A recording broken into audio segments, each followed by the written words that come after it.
hoje a palestra sobre saúde pública e controle social. O palestrante da noite é o senhor Pedro Tourinho, é médico e vereador em Campinas. Especializou-se em medicina preventiva e social na Unicamp e é professor de medicina de família na PUC Campinas. Foi membro do Conselho Nacional de Saúde, da Associação dos Médicos Residentes do Estado de São Paulo e do Centro Brasileiro de Estudos em Saúde. Então, por favor, senhor Pedro.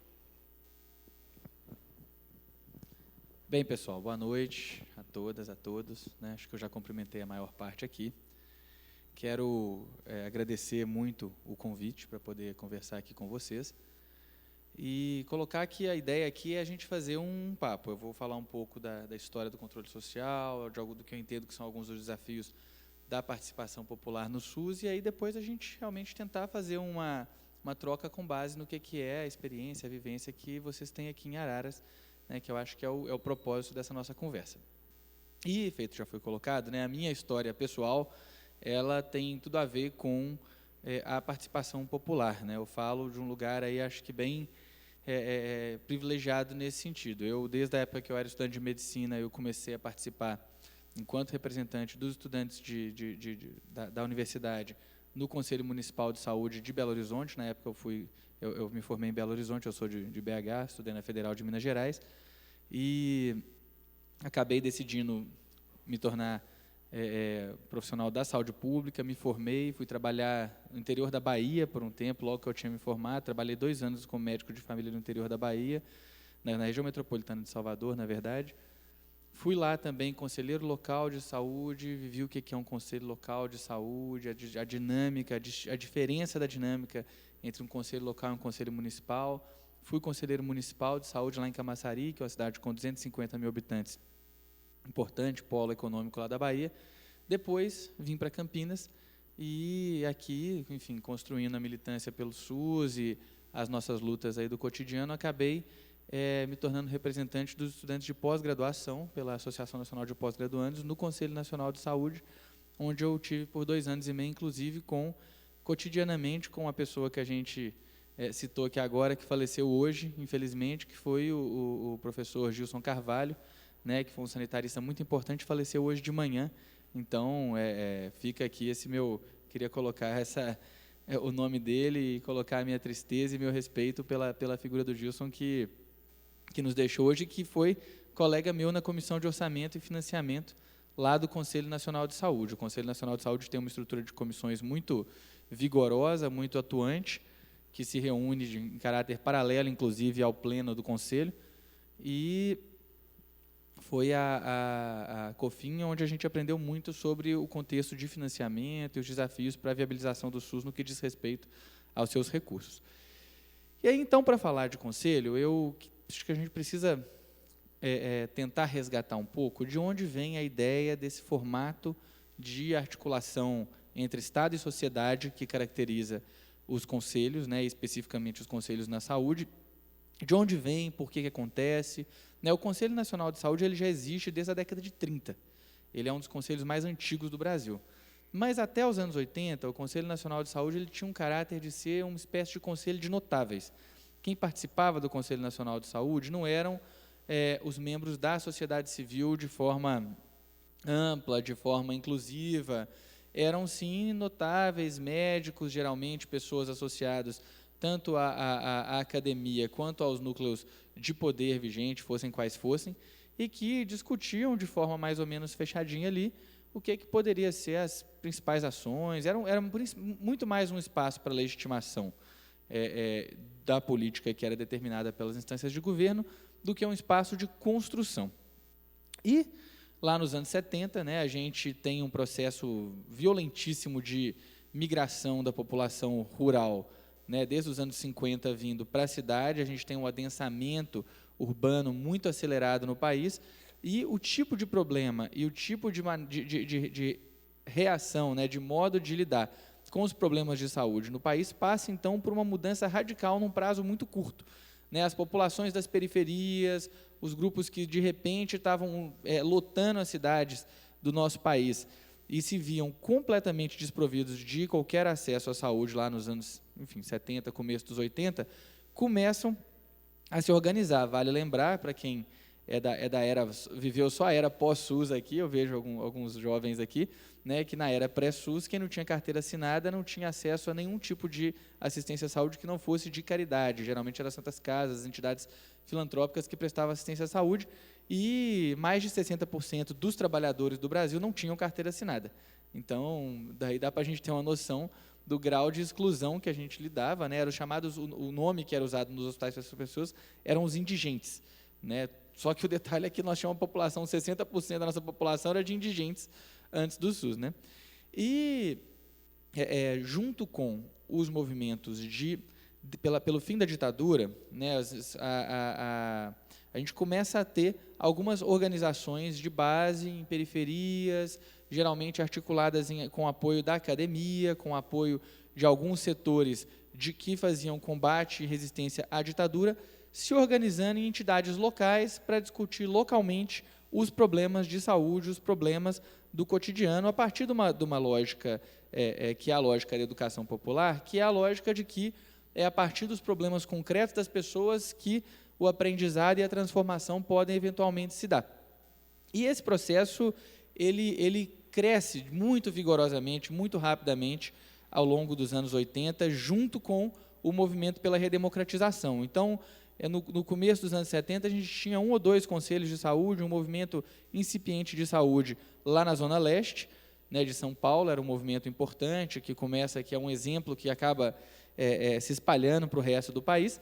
No começo dos anos 80, nós tínhamos aí mais de 1.000 municípios com conselhos locais de saúde em algum tipo de âmbito, né, conselho de bairro, mais de 1.000 municípios que tinham organizações populares que tinham a saúde como principal eixo estruturante para o seu funcionamento. Então, a gente percebe naquele momento a saúde como um elemento, um eixo altamente potente para produzir questionamento do status então vigente, para produzir formas de organização que eram mais democráticas do que a gente tinha efetivamente de possibilidade organizativa naquele momento. E isso é vital para que os movimentos, aí sim, principalmente articulados na academia, que colocavam algumas soluções, tentativas de solução para os problemas que o Brasil vivia na saúde, já a partir dos anos 80, em 79, que o termo SUS surge pela primeira vez, esses movimentos, eles se empoderam, se fortalecem muito quando eles constroem uma aliança com esses movimentos populares de base, lá nos anos 80, e conseguem, então, fazer um grande movimento nacional que culmina com a 8ª Conferência Nacional de Saúde, né? A gente tinha, da mesma forma que existiu o Conselho, a gente tinha já também uma tradição de fazer algumas conferências para debater a saúde, mas também nesse formato anterior, as conferências de saúde eram espaços que tinham um caráter mais fechado, mais para especialistas, mais técnico do que político. E a gente, então, tem na 8ª Conferência Nacional de Saúde um movimento amplo, nacional, de imensa envergadura, né? A gente tinha, para ter uma ideia, não sei se alguém lembra disso aqui, alguém que viveu aquilo ali, tinha propaganda com atores da Globo convidando as pessoas na televisão para ir para a Conferência Nacional de Saúde, cara. Era um negócio impressionante o que aconteceu naquele momento, né? E isso, evidentemente, estava vindo no bojo do processo de mudança política, que tinha já mudado, né? Já tinha um primeiro presidente civil de volta, o Sarney, já era o processo de redemocratização. E, então, a 8ª Conferência Nacional de Saúde, ela tem um elemento particularmente importante, que é ela quem dá o tom e legitima perante o Estado, os parlamentares, os governos de então, a necessidade da criação de um sistema público de saúde. Então, é interessante começar falando dessa questão da participação, entendendo que, no Brasil, SUS não existe sem participação, né? O SUS ele é consequência direta de uma aposta que foi feita pelos movimentos de saúde de que associar movimento popular com movimento acadêmico, com movimento de trabalhadores, poderia construir sinergia política para conseguir viabilizar um avanço concreto. E não é que isso acabou acontecendo, né? Se você pega a Constituição brasileira, o SUS é, sem dúvida nenhuma, um dos pontos mais avançados que a gente conseguiu estabelecer na Constituição brasileira. Enquanto, em boa parte dos países do mundo, naquele mesmo período, se falava de reduzir direitos sociais, a gente tem a onda neoliberal chegando, né, em boa parte do mundo naquele momento. No Brasil, a gente tem o contrário, a gente tem uma proposta de sistema de saúde que fala de universalidade, né, quer dizer, todo mundo, fim da tal da conversa do indigente, todo mundo vai ser atendido, né, integralidade, que é uma coisa particularmente desafiadora e complicada, que é o quê?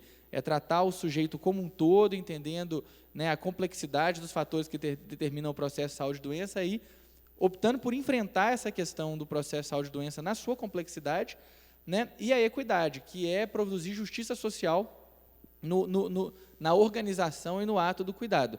Então, quer dizer, reconhecer que os diferentes devem ser tratados de forma diferente, né, e quem tem mais necessidade deve ser tratado dessa forma e não igualar os desiguais, né, quando isso os exclui. Então, a gente tem uma formatação de proposta e de sistema que nasce da Conferência Nacional de Saúde, que é muito avançada e que é praticamente integralmente abarcada na Constituição Federal e cria, então, para nós o desafio de construir um sistema de saúde que o Brasil estava muito longe de ter capacidade política, econômica, naquele momento lá em 86, para fazer funcionar do dia para a noite. Né, a gente vinha de uma tradição super antidemocrática, né, esses movimentos que eu estou falando aqui, né, movimento popular, movimento de bairro, a coisa da conferência, isso tudo acontece com muita força, mas porque era muito organizado, porque, ainda assim, do ponto de vista da correlação geral das forças políticas no país, a maioria das figuras de poder, das estruturas de poder, não estava disposta a compartilhar poder, que é o que, em última instância, representa abrir para a participação, é compartilhar poder de decisão, compartilhar poder, né, enfim, de definição das políticas. E, então, o SUS nasce anos-luz à frente do resto do que as nossas políticas públicas, né? E é por isso que a gente peleja até hoje, eu acho, para conseguir viabilizar o SUS. O SUS é super bebezinho e o SUS continua sendo um polo muito mais avançado do ponto de vista da concepção de direitos e tudo mais, do que boa parte do que a gente tem no resto do Estado brasileiro. Então, a gente cria o SUS e tem lá em 1990 a construção das leis orgânicas do SUS, né? Porque quando a gente estabelece na Constituição o SUS, a gente ainda precisava regulamentar, determinar de que maneira que esse sistema vai funcionar e tal. A Constituição é um texto muito genérico. E é interessante porque já em 90 a gente já começa a ver uma tentativa de resistir e de desconstruir esse caráter participativo que era a marca do SUS. Né? Em 90, quando o movimento sanitário, o movimento da saúde, constrói com ampla participação popular, a partir de mais uma Conferência Nacional de Saúde, o que viria a ser a lei orgânica do SUS, o então presidente Collor vai lá e veta um bando de coisa que estava na lei orgânica do SUS, que era a lei 8080, especialmente as coisas que diziam respeito à participação popular. Se você olhar o texto original da 8080 e o texto que foi efetivado, você vai ver que o Collor mutilou a lei, cortando tudo o que dizia respeito à participação popular naquele momento. E aí isso gerou uma super reação do movimento de saúde, da população, que obrigou o Collor a aceitar uma segunda lei orgânica da saúde, de modo que nós temos duas leis orgânicas do SUS, que é a 8.142, também de 90, tem um lapso de tempo entre uma e outra, se vocês olharem lá a promulgação, acho que uma é de outubro, a outra é de dezembro, eu não lembro exatamente a distância de tempo, e aí sim, na 8.142, a gente tem, finalmente, determinando em lei que constitui o próprio sistema, a questão da participação popular como um dos eixos fundamentais para a organização do SUS. Né? Então, isso já mostra um pouco de uma tentativa de reação e resistência de certos setores a essa ideia de que, no SUS, a gente vai tentar compartilhar o processo de decisão para além do saber técnico para além do saber político, mas também, né, do poder político, mas também com trabalhadores que vivenciam o cotidiano do sistema, com usuários que fazem o sistema, né, que vivenciam o sistema no seu dia a dia. E aí, a partir desse momento, a gente começa, então, a ter uma outra realidade, um outro universo, com altos e baixos, mas no qual o controle social vai evoluindo a olhos vistos ao longo dos anos 90 e dos anos 2000. Né?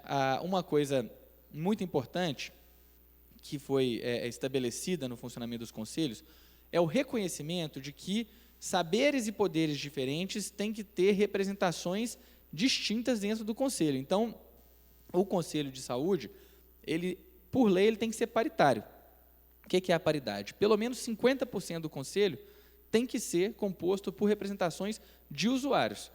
Né? E aí não dá para ser, lógico, né, eu já adianto um pouquinho, não dá para ser representação de usuário, não dá para ser alguém ligado à gestão, não dá para ser alguém ligado, não dá para ser um trabalhador, tem que ser alguém ligado a organizações populares ligadas a usuários de saúde. Podem ser sindicatos? Pode ser sindicato.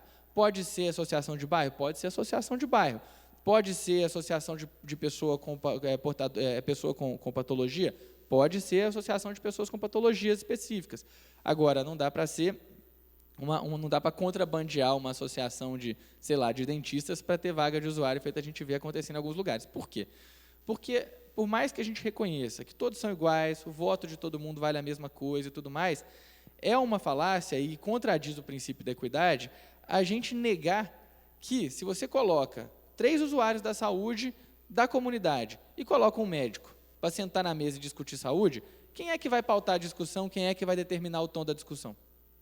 É o médico, não tem dúvida quanto a isso. Isso é uma forma de poder que não necessariamente é representada numericamente.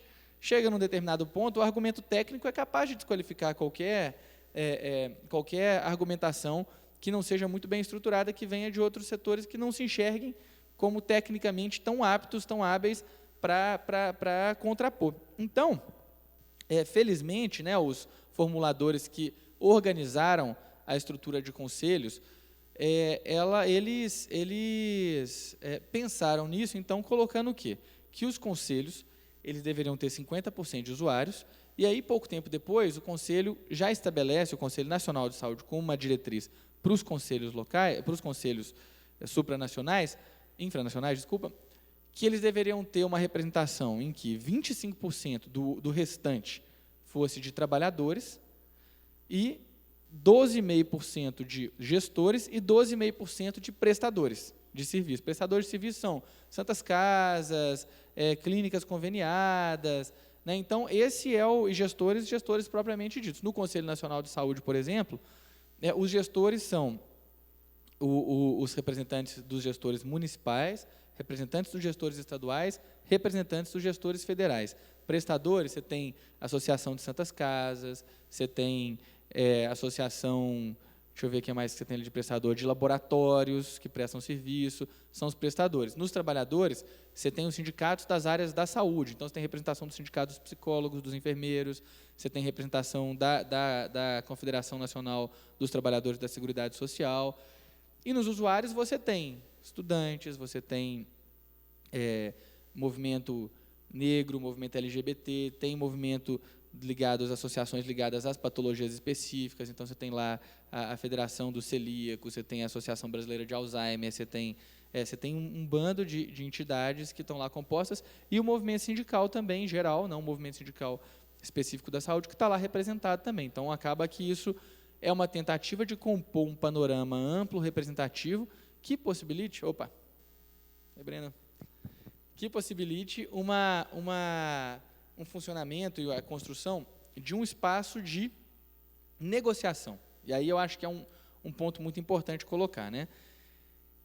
Até muito recentemente, não só na saúde, mas em diversas áreas aí do país, a discussão, a estrutura de conselhos, ela tinha, embora ela tenha um caráter de legalidade, ela tinha uma certa fragilidade do ponto de vista do que ela efetivamente tem possibilidade, capacidade de determinar, de resolver e de estabelecer.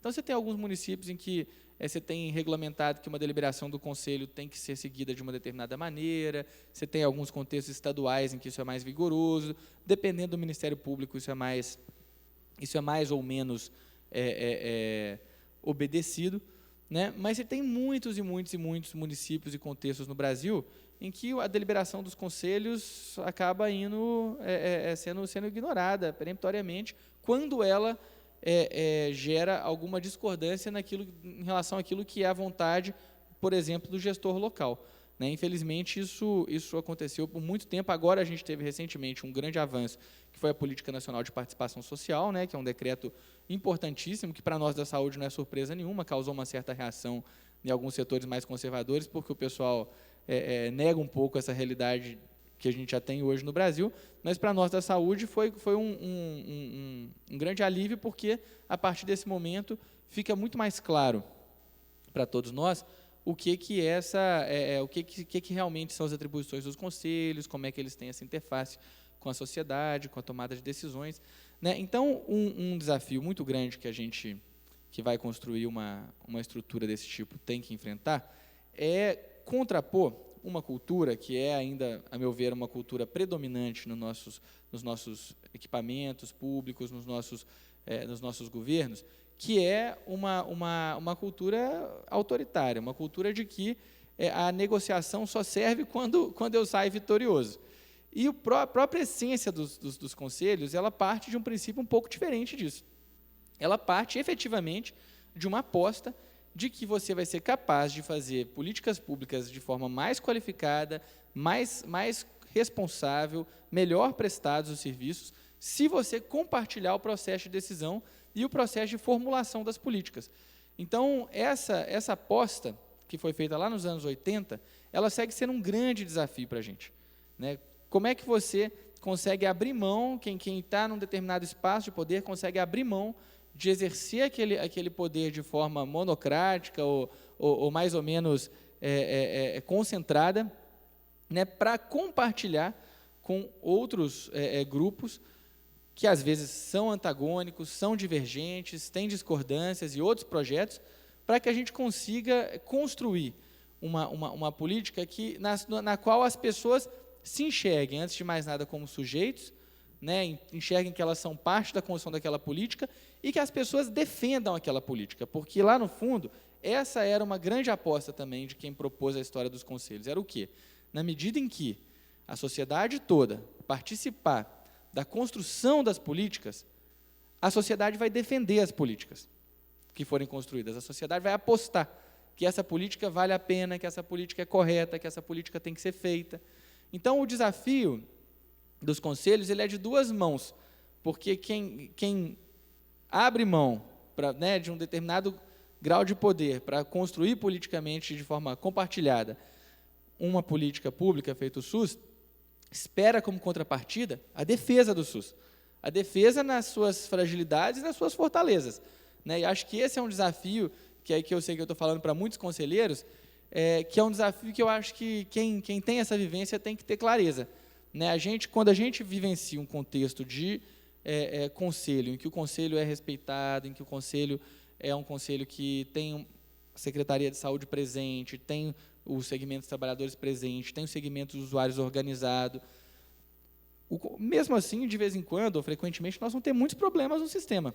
Isso não quer dizer que o sistema vai funcionar maravilhosamente, porque falta dinheiro, porque os nossos mecanismos de gestão da administração pública são muito insuficientes, são muito frágeis, né? Só que o que é produzido, o que se conquista, o que se constrói, tem que ser defendido pelas pessoas, porque o SUS ainda é um projeto em disputa. Tem muita gente, muitos grupos econômicos, muitos grupos corporativos que não querem nem saber do SUS, né? Eu não conheço o contexto aqui de Araras especificamente, mas eu falo para vocês tranquilamente que em Campinas a gente tem vários atores sociais organizados, importantes, que preferiam honestamente que o SUS fosse só um sistema complementar para quem realmente não pode pagar, para quebrar galho, e não aquilo que a gente defende, que é um sistema organizado, que funciona bem, que atende as pessoas com qualidade, e que, por isso, cada vez o SUS funcionando melhor, a tendência do SUS é disputar com outros grupos e outros sistemas, né? A gente tem uma experiência em Aracaju, na década aí de 2000, 2001 até 2005, mais ou menos, a gente teve uma gestão muito potente, muito bacana, na época lá do que o Marcelo Deda foi prefeito de Aracaju, e o Rogério Carvalho, que hoje é até deputado, foi secretário de saúde de lá. E eu digo isso porque eu era estudante de medicina na época, e a gente saía do Sudeste para ir conhecer o SUS em Aracaju, para aprender como é que era um SUS funcionando numa cidade, uma cidade do Nordeste, relativamente pobre.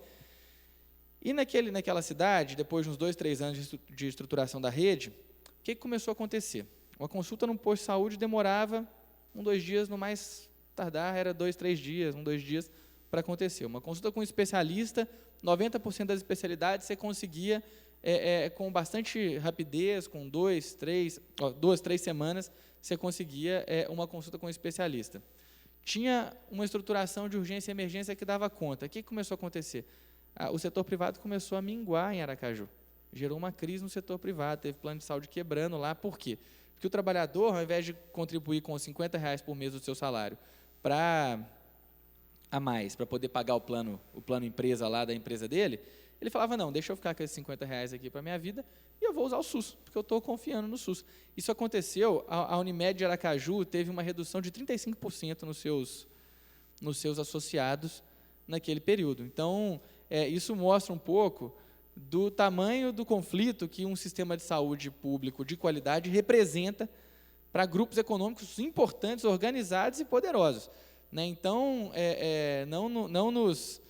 não vamos achar que não existe essa disputa em algum ponto. Ela existe, ela é concreta e, honestamente, eu acho que quem defende o SUS está perdendo essa briga.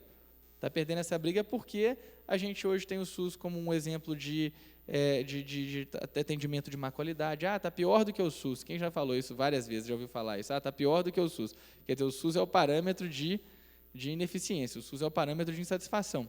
Né? Não sem razão, claro, a gente tem problemas imensos no SUS, né? Não estou falando que não tem. Mas existe essa disputa, essa divergência de concepção que parte de uma diferença de objetivos. Né? Tem setores que pensam que saúde é um negócio, tem setores que pensam que saúde é um direito. E tem uma diferença imensa na maneira como cada um desses dois grupos vai tratar a saúde, na medida em que eles enxergam a saúde com objetivos distintos.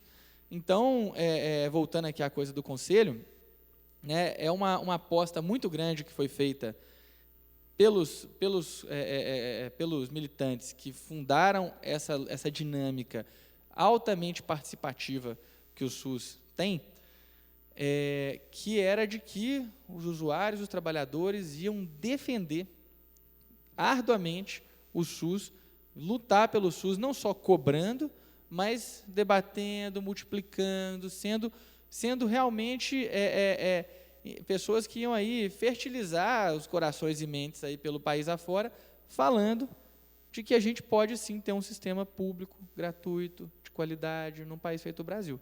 Né? Eu acredito que a gente pode.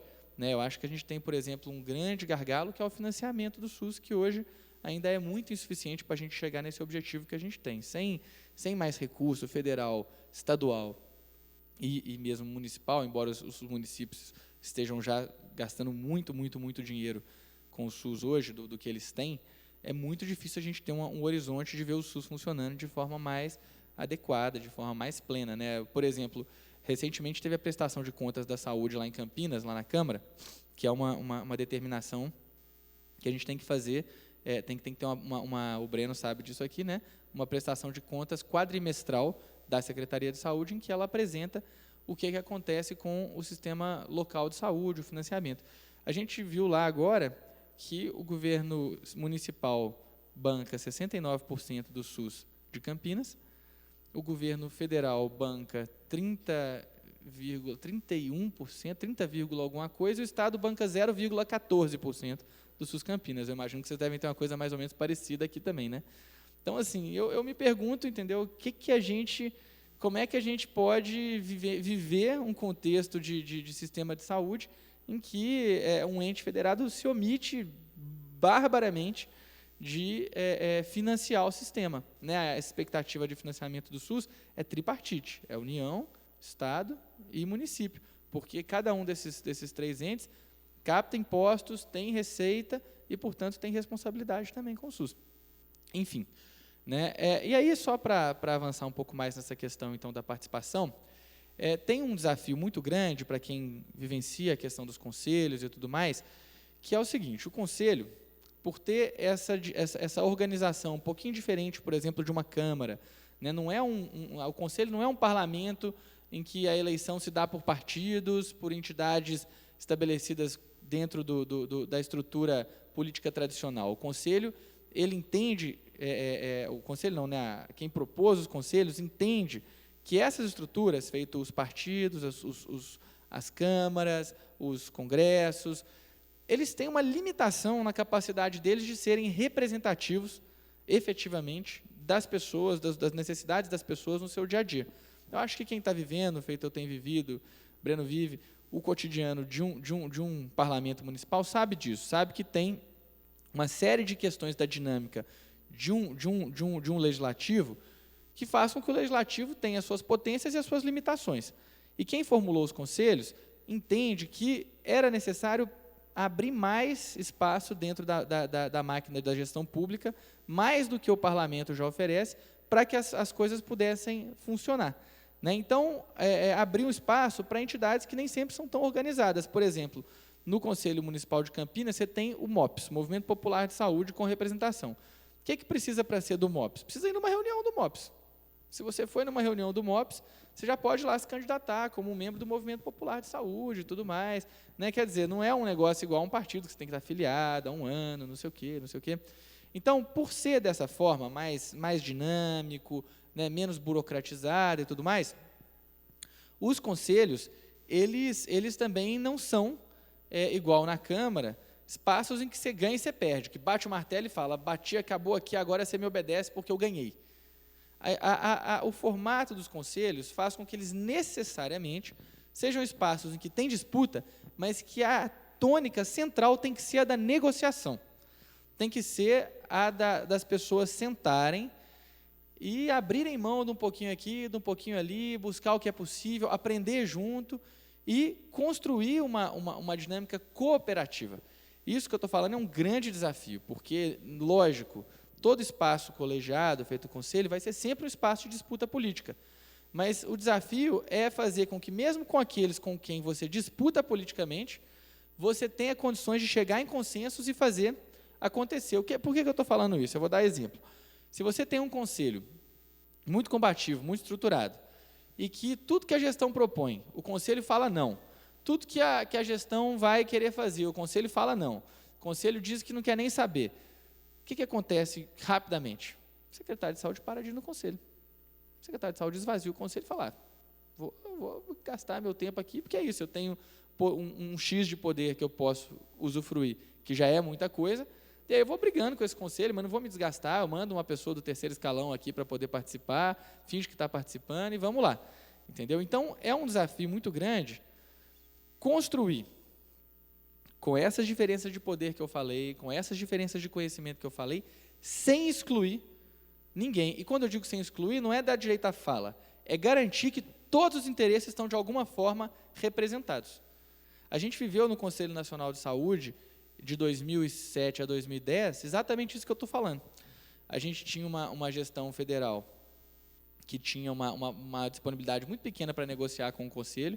A gente teve um Conselho que ficou armado contra o governo, e aí, o que acabou acontecendo? O Conselho passou a ser um espaço esvaziado de poder político. O que o Conselho deliberava não reverberava nas esferas de governo, não acontecia. Aí, quando a gente tem uma mudança em 2011 no Ministério da Saúde, uma mudança também na composição do Conselho, a gente vive uma mudança importante na estrutura.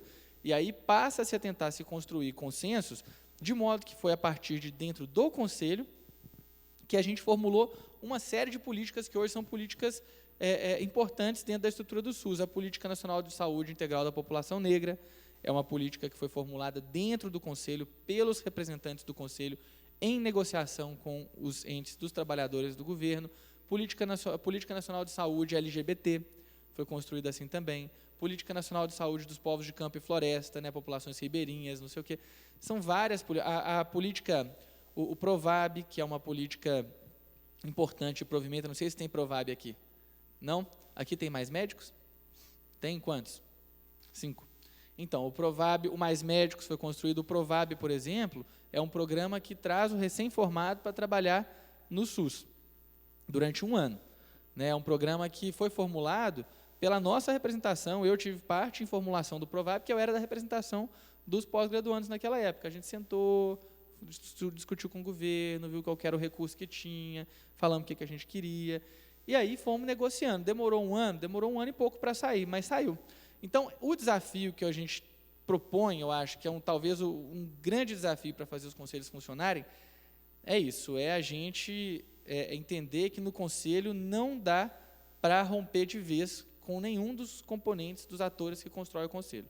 Sempre tem que buscar recompor, buscar construir, buscar dialogar e construir um grau de negociação. É talvez um maior desafio do ponto de vista da nossa cultura, do nosso jeito de fazer política, né? Porque a gente tem uma tendência muito frequente chegou num certo ponto, a gente rompe e vai para a disputa, e quem ganhar leva, quem perder fica para trás. Só que no conselho isso é impossível, né? Porque, por outro lado, se a gestão quer mandar no conselho e não ouve o usuário, o que acontece? O usuário rapidamente se desempodera, para de defender o sistema, para de se preocupar com a deliberação, e aí a gente tem um conselho que nada mais é do que um espaço de legitimação da decisão da gestão. Então, a gente fica aí o tempo inteiro nesses 2 extremos, né? Ou a gente espanta a gestão, ou a gente espanta o trabalhador e o usuário do conselho. Então, esse desafio é um desafio, a meu ver, que poucos municípios conseguem enfrentar. Mas é um desafio que, quando funciona para valer, quando a gente vê conselhos funcionando, você vê o setor saúde progredindo muito fortemente. A gente tem, parte do que eu fiz na minha formação foi estudar história do SUS em municípios, né? Onde que o SUS avançou mais, por que avançou mais, quais foram os contextos locais que propiciaram um avanço para o SUS. E o que a gente vê é isso, quando você tem uma aliança organizada, forte, entre usuários, gestores e trabalhadores, para disputar a construção do SUS na pauta política da cidade, na pauta política do município, aí o SUS avança. Porque tem isso também, né? A gente está falando aqui do SUS, e tem que lembrar que tem transporte, tem educação, tem meio ambiente, tem cultura, tem todas as áreas disputando o quê? A verba da prefeitura, a prioridade na agenda política da prefeitura, né? E isso, às vezes, significa que o município pode até estar gastando muito dinheiro com o SUS, mas nem sempre fortalecer o SUS é a prioridade do município, mesmo que gaste muito dinheiro. Porque se gastar mal, se gastar errado, o SUS não se fortalece e o dinheiro vai embora do mesmo jeito. Entendeu? E aí, geralmente, nesses casos, você acaba vendo que a saúde passa a ser um dos principais problemas do município. A experiência de Belo Horizonte, por exemplo, é uma experiência interessante. Em 2001, assume uma gestão nova em Belo Horizonte, e a saúde era apresentada como o principal problema por 48% da população de Belo Horizonte naquele momento. E aí o que a gente vê? A gente vê uma grande coalizão sendo construída dentro dos conselhos. A cidade organiza conselhos locais de saúde nas unidades. Esses conselhos locais, eu posso falar um pouquinho de conselho local aqui, passam a formar, ter curso de formação para conselheiro local.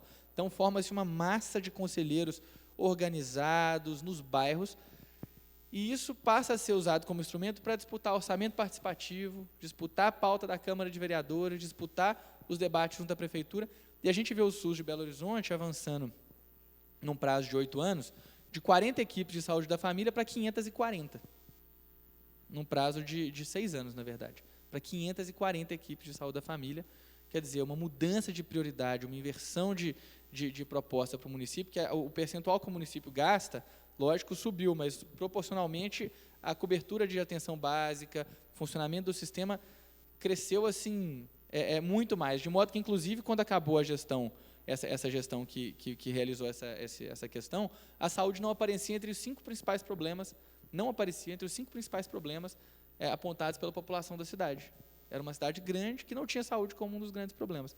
Então, esse desafio, né, de construir essa coalizão pró-SUS, pró-saúde, que entende essa necessidade dessa articulação para disputar na pauta política do município é um desafio que eu acho que é uma das apostas também que quem fez essa ideia do conselho colocou, estava lá pensando, essa turma aí, o Gilson que faleceu, Nelson, alguns outros históricos aí que estavam lá nos anos 80 construindo isso, pensaram um pouco em todas essas potencialidades, como potencialidades que uma organização mais participativa, que a abertura do espaço de gestão da coisa pública para a população poderiam propiciar para essa política pública que é o SUS. Eu acho que assim, a ideia é fazer esse começo aqui, aí a gente bater um pouco de papo com base no que vocês estão vivendo aqui. Acho que queria encerrar por enquanto aqui e convidar vocês para a gente conversar, ok?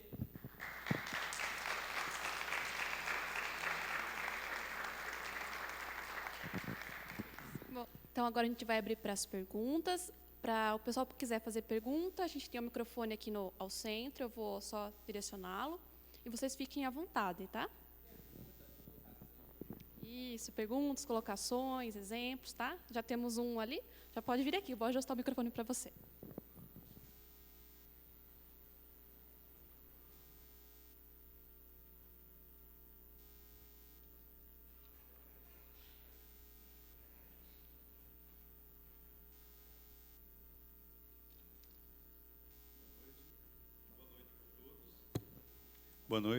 Boa noite para todos. Eu queria fazer uma reflexão no seguinte sentido. Toda audiência... Meu nome é Walter e eu sou militante do Conselho Municipal da Cultura, que nós criamos o Conselho a partir da Conferência Municipal da Cultura. E toda conferência que tem em Araras, eu participo. Conferência, audiência pública, orçamento participativo, eu sou delegado do OP também. Eu sou bastante ativo no mundo da política, gosto de participar. Porém, a reflexão que eu faço para você e para todos os presentes que aqui estão é o seguinte. Eu estava lendo uma corrente filosófica que diz o seguinte: os conselhos municipais, hoje, eles são apenas consultivos. E eu defendo, junto com essa corrente filosófica, que os conselhos sejam deliberativos, porque a gente possa realmente participar da gestão, do poder público. Enquanto for apenas consultivo, me desculpe, mas eu acho que a gente está tapando o sol com a peneira, dando murro em ponta de faca e brincando de fazer de contas. Era essa a minha reflexão.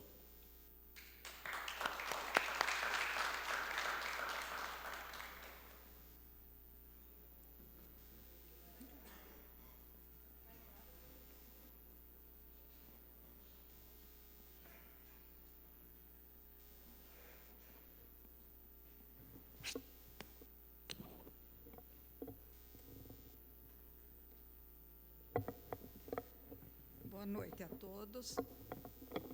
Meu nome é Benê Festa e eu uso o SUS.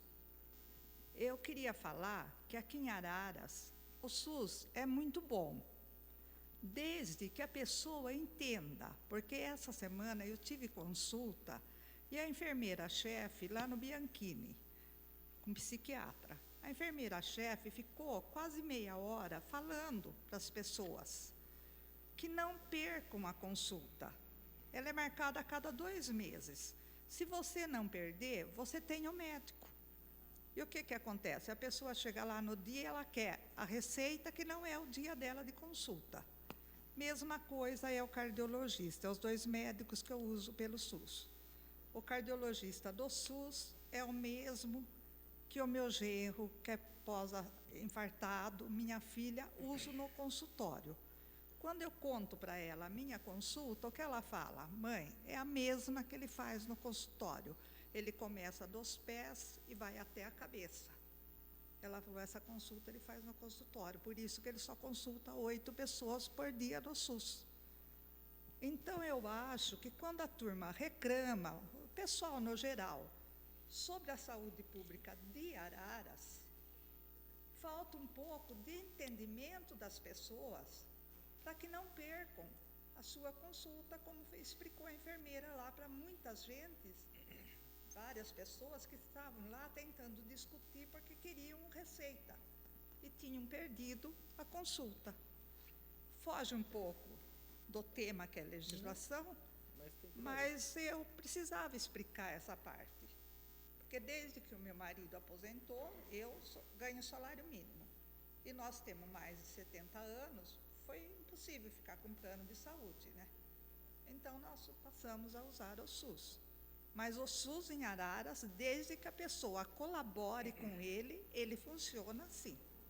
Boa noite, muito obrigada.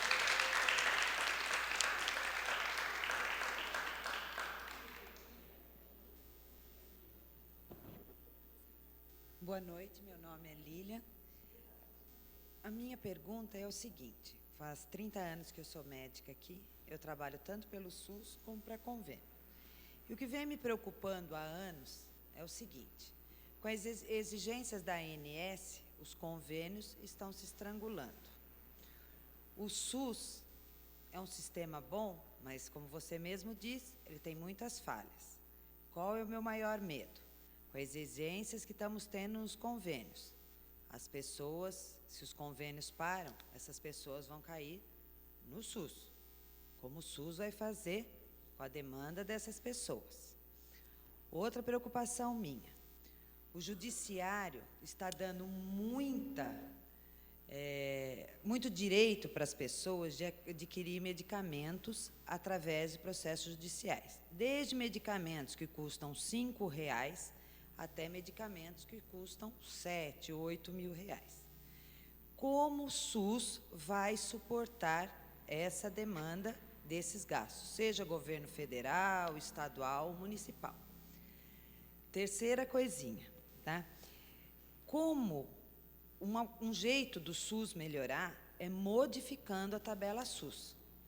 Quem trabalha pelo SUS, não estou falando de honorários médicos, eu estou falando que o SUS repassa para um hospital. Gente, não cobre os custos de um hospital, seja Santa Casa, seja qualquer tipo de filantropia. O que a tabela SUS paga, gente, me desculpe, é vergonhosa. É só isso que eu tenho para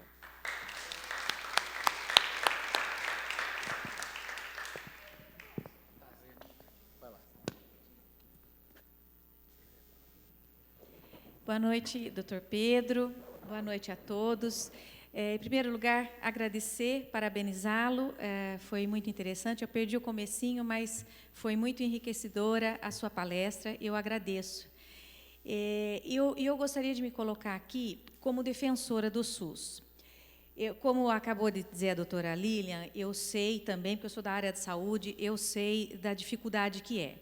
Mas, assim, particularmente, no caso da minha família, meu pai foi uma pessoa que sempre teve uma preocupação muito grande. Ele era funcionário da Nestlé e um pai, assim, um chefe de família muito responsável, e a grande preocupação dele sempre foi em relação a ter um convênio. Para ele era assim, era uma segurança muito grande ter um convênio. No entanto, quando ele teve um evento, um traumatismo craniano, e na época a Nestlé tinha rompido com o convênio aqui de Araras, e, por exemplo, o atendimento dele necessitaria ser transferido para a cidade vizinha aqui, Rio Claro. O que, no caso do meu pai, seria muito complicado, porque dificilmente ele resistiria. Portanto, nós levamos para a Santa Casa, ele ficou internado pelo SUS, UTI, todo o atendimento dele. Então, eu sempre tive esse parâmetro. Um homem que sempre teve um convênio, na hora que ele mais precisou, quem o socorreu foi o SUS, e o sucesso foi pleno.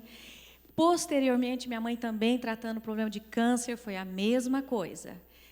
Por questões assim mais práticas, ou seja, eu entendo que o SUS é aquele que cobre o alto, como que se fala esse termo? O alto custo, é alta complexidade, alto custo. Então, só na minha família eu tive esse exemplo. Então, é assim, quem falar mal do SUS perto de mim vai ouvir toda essa experiência que nós tivemos, um testemunho.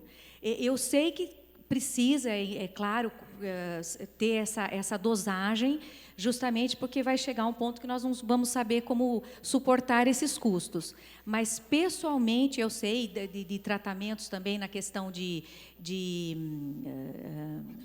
outros, como que fala? Doutora, socorro. Tratamento renal, hemodiálise. Então, eu sei tudo isso, que quem dá o suporte pesado mesmo é o SUS. Então, eu só posso agradecer e dizer que eu torço, e o que a gente puder colaborar para contribuir com esse sistema, porque, para mim, e eu sei que para muitas pessoas é indispensável. Obrigada.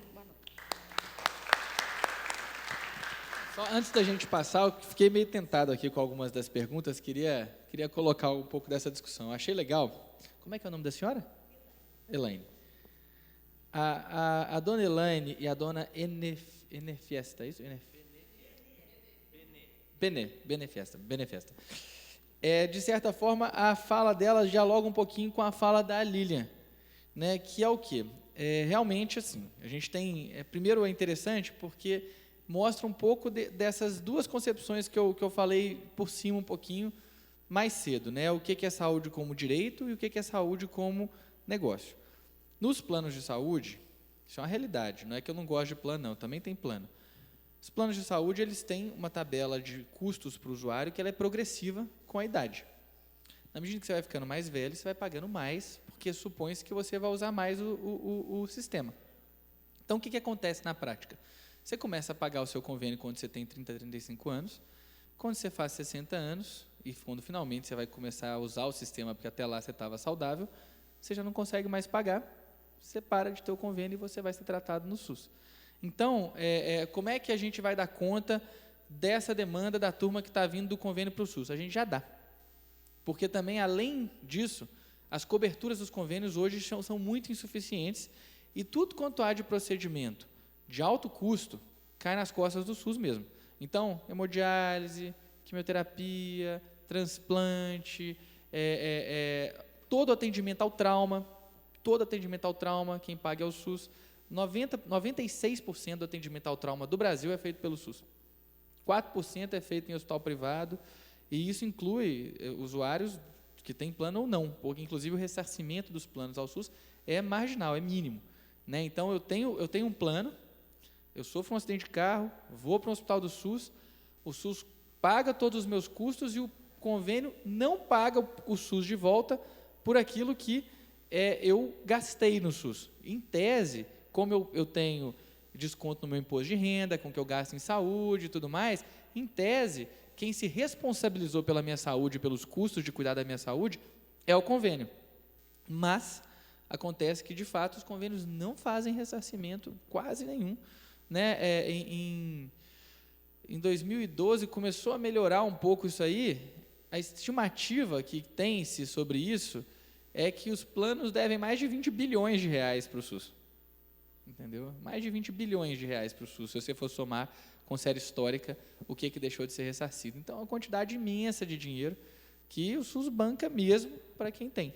Então, assim, na prática, o que os convênios acabam priorizando, do ponto de vista de oferta, é aquilo que a gente chama que é o filé, entendeu? É o que tem baixo custo e alta lucratividade e tudo mais. É lógico que os planos não fazem só isso. Os planos também têm custos, os planos lidam com uma série de intervenções. Não estou falando que o plano é mau, nada disso não. Mas o próprio desenho de organização do sistema suplementar de saúde, né, dos planos, ele privilegia uma organização que garanta a viabilidade econômica dos planos e os lucros que forem interessantes ter, enquanto o SUS trabalha com uma outra lógica, que é a lógica de que saúde é direito e nós vamos dar conta, e está na lei. E aí entra o que foi colocado da judicialização, que essa lógica também tem seus problemas, né? Que é o quê? Cumpra-se. Se você ficou doente com uma doença que 1 em cada 100 milhões de pessoas tem, caiu o raio em cima de você, coitado, você está lá, e aquilo custa caríssimo. O SUS vai pagar. Às vezes, você tem situações em que 1 ou 2 usuários gastam 3, 4% do orçamento de uma secretaria de saúde. É uma coisa de louco. E, realmente, esse desafio é um desafio que a gente começou a tentar enfrentar isso tem 1, 2 anos, quando a gente coloca a relação nacional dos a RENAME dos serviços, a RENASSES, que é a Relação Nacional dos Serviços de Saúde, dos medicamentos, e tenta estabelecer um certo pacote do que vem a ser, o que o SUS cobre, só que isso entra em conflito com a legislação. Então, a gente, que garante a integralidade. Então, a gente não tem resposta para isso ainda. O fato é que cuidar de saúde é caro. Cuidar de saúde é caro. E aí, como é que você faz para cuidar de saúde ser um pouco menos caro?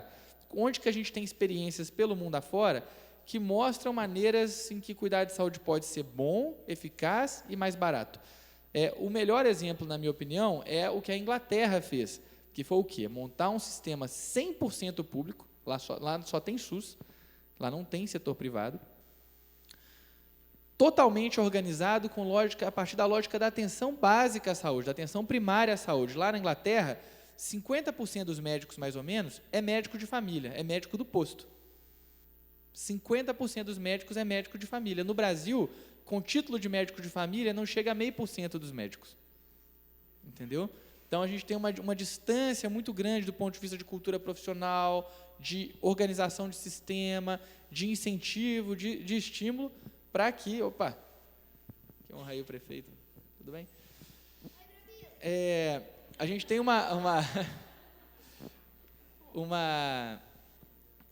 desafio muito grande do ponto de vista de organização de sistema para a gente fazer isso. Agora, o que a gente pode fazer, então? Deixa eu cumprimentar aqui o prefeito, agradecer aqui. Tudo bem, meu cara? Que isso? O que a gente tem, então, como horizonte? Fortalecer no Brasil, nas cidades, a atenção básica à saúde. Isso vai fazer com que o que acontece quando a gente tem um sistema vigoroso, bem estruturado, com permanência dos profissionais, investimento nos profissionais, investimento em cobertura. A gente tem, pelo menos é o que algumas experiências mostram, uma redução no número de internações desnecessárias, uma maior frequência quer dizer, uma menor frequência de demanda de uso do sistema de saúde, né? Eu tenho uma experiência pessoal que foi o seguinte, nesse que eu contei para vocês aqui da minha experiência com médico de família lá na Bahia, a gente montou, depois de um tempo, um grupo de caminhada no posto de saúde que a gente tinha, uma coisa básica, que era o quê? Eu ia caminhar junto com os pacientes, com os agentes comunitários de saúde, 3 vezes por semana, das 7 às 8 da manhã, a gente andava 6, 7 quilômetros, e depois eu ia para o posto e ia trabalhar no posto. No comecinho da nossa experiência lá, tinha 20, 25 pessoas. Aí nós fizemos uma camiseta, tinha um vereador lá que ajudou a gente a bancar a camiseta, depois teve os supermercados locais que quiseram bancar. Aí, quando apareceu a camiseta, começou a encher o negócio e começou a ter muita gente. Depois de uns 4, 5 meses, nós tínhamos 120 a 150 pessoas caminhando com a gente 3 vezes por semana de manhã, lugar plano e tal. O que isso fez de diferença no meu consultório como médico de família, não dá para dizer. Meus pacientes começaram a ficar muito mais satisfeitos, emagreceram, pararam de ter dor nas juntas, diminuiu a pressão, diabetes controlou. E a gente viu uma mudança na própria estrutura, o funcionamento da vida naquela comunidade, em parte por causa disso, com um bando de gente que não tinha muita companhia, muita gente com quem se relacionar, ia lá no grupo, conversava, encontrava, aí não ficava mais tão deprimido, tão solitário, tão isolado. Então, foi um processo que, para mim, é um processo emblemático de como é que uma atenção básica estruturada, com uma prática de promoção de saúde associada a uma prática de cuidado bem disponível e tudo mais, porque eu ia junto, eu era o médico, ia junto, e aí os pacientes, às vezes, que queriam tirar uma dúvida do remédio, a gente ficava um pouquinho mais devagar, né? Um paciente tinha um problema particular, a gente conversava, criou um canal de contato, de acesso muito facilitado.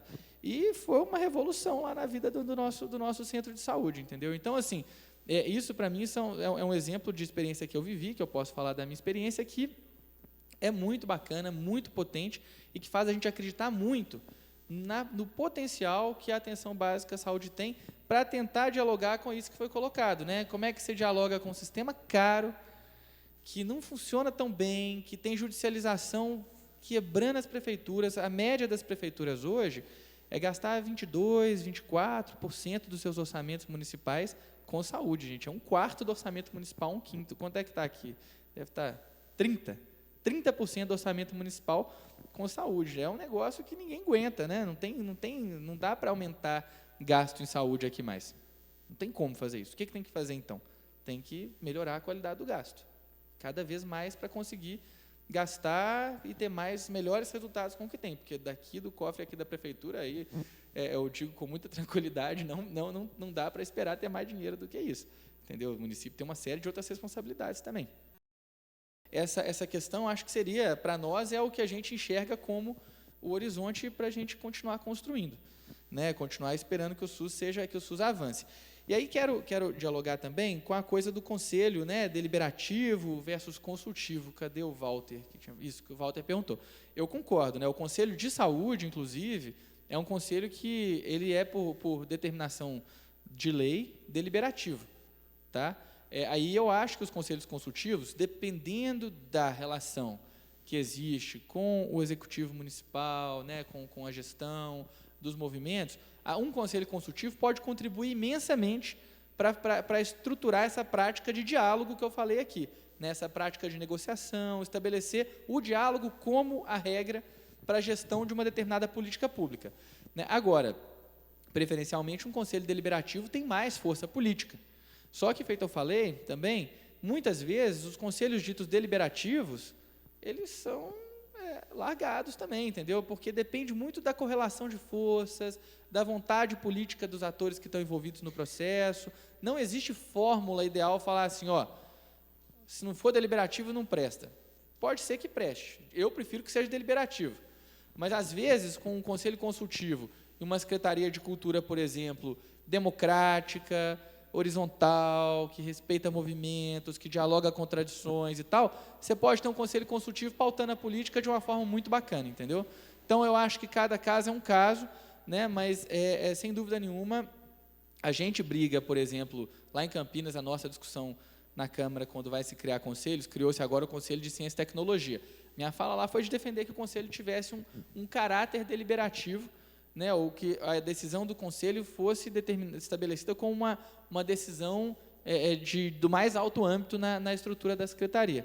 Mas a realidade é que sempre tudo isso depende da presença de movimento social, da presença de uma gestão que quer ser democrática, né, porque não adianta a gente achar que só porque tem o Conselho de Saúde com lei estabelecida, se chega uma gestão conservadora, atrasada, que não gosta de gente e tudo mais, cara, dá um peteleco no conselho e vai tocar a vida, entendeu? Então, isso aí é um desafio. Acho que essa é a realidade, entendeu? Então, não adianta muita gente colocar. E aí, só queria colocar que eu achei muito legal ouvir falar que o SUS de Araras é bom, porque eu acho que, cadê a senhora que falou isso, a dona Benefesta?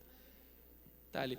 Porque é isso, entendeu? Assim, é isso que a gente que defende a possibilidade de construir conselho, participação, e que sabe o tanto de coisa que o SUS faz, de vez em quando precisa ouvir mesmo, porque o SUS tem, na 14ª Conferência Nacional de Saúde, o tema da conferência foi Todos usam o SUS. Por quê? Porque mesmo quem não sabe que usa o SUS, está usando. Quem só paga do bolso para ir no Einstein, se sofre um acidente de carro na estrada, vai para o SUS. Se tem uma epidemia de dengue na cidade, é o SUS. Se não tem, também é o SUS. Se come uma comida no restaurante que a comida está boa, é porque tem vigilância sanitária que a comida não estragou. Entendeu? Então, assim, o SUS ele atua em tantos âmbitos de forma tão complexa que é muito importante que a gente tenha capacidade de reconhecer que o SUS é bom, mas que o SUS precisa melhorar muito, muito, muito mais em relação a tantas coisas, né? Enfim, vamos seguir para o debate aqui, se tiver mais colocações.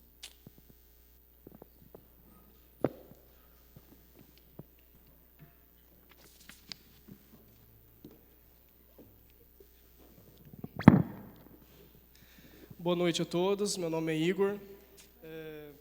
Tenho algumas coisas para colocar, né? Vou tentar organizar minhas ideias para não ficar duplo sentido, vamos dizer assim. Sempre tenho participado aqui da Escola Legislativa, né, quando eu posso, né, o Breno sempre me vê aqui e tal. Sempre tenho comentado também que o principal fato de muitas políticas públicas, seja na área da saúde, educação, cultura, seja qual for, não tem tanta eficiência na questão da população mesmo estar longe disso, né? Infelizmente, a maioria das pessoas tem na cabeça que A política se faz só aqui dentro dessa Câmara e acabou. Ah, os políticos vão resolver, né? Os políticos, sempre os políticos, políticos. Não. Nós temos que criar uma cultura no Brasil, né, para que as pessoas se comprometam com a política, todos, né, e não só deixar na mão de um ou de outro. Na questão do conselho que o Walter comentou, em relação deliberativo, consultivo, eu acho um conselho muito interessante, né? Também estou fazendo parte do Conselho de Cultura, mas como suplente do Walter, né, usuário de cultura. E o papel do conselho fundamental, eu acho, é ir para a população, né? Pegar a população, conversar com a população, saber o que a população precisa, né? O que está acontecendo em cada canto da cidade, o que cada pessoa necessita. Achei interessante algumas pessoas colocarem aqui como a qualidade do atendimento aqui médico, né, do SUS, interessante. Só que também nós temos que ver a questão também, muitas vezes, da má qualidade. Eu moro na Zona Leste, né, a maior zona aqui da cidade, maior população, e lá no PSF, onde atende praticamente, eu acho que umas 15 mil pessoas ou mais, atende-se 10 pessoas por dia, e olha lá, né? Eu fui marcar uma consulta em março, consegui agora em junho, né? Então, esse tipo de coisa assim tem que ser melhorado urgentemente. No começo do ano, eu estava com um problema muito grave no meu estômago, eu fui conseguir uma ultrassom 3 meses depois, né? E eu não tenho condição financeira para pagar um médico particular, comprar remédios caríssimos que são necessários. Então, tem pontos positivos, sim, mas tem muitos pontos negativos também que tem que ser colocado, tem que ser melhorado. Aí fala a questão do dinheiro, do orçamento, igual você comentou. Se for bem utilizado, tem eficiência, né? Nós estamos precisando disso, né? A boa utilização do dinheiro público, que é exclusivo para isso, né? Para atender a necessidade da população. E eu falo isso como, né, um usuário do SUS, desde quando nasci, e da região onde eu moro também, né, muita pessoa lá, a população é muito grande, cada dia mais cresce, mais ainda. Então, a necessidade de se olhar para aquela região é muito grande, né?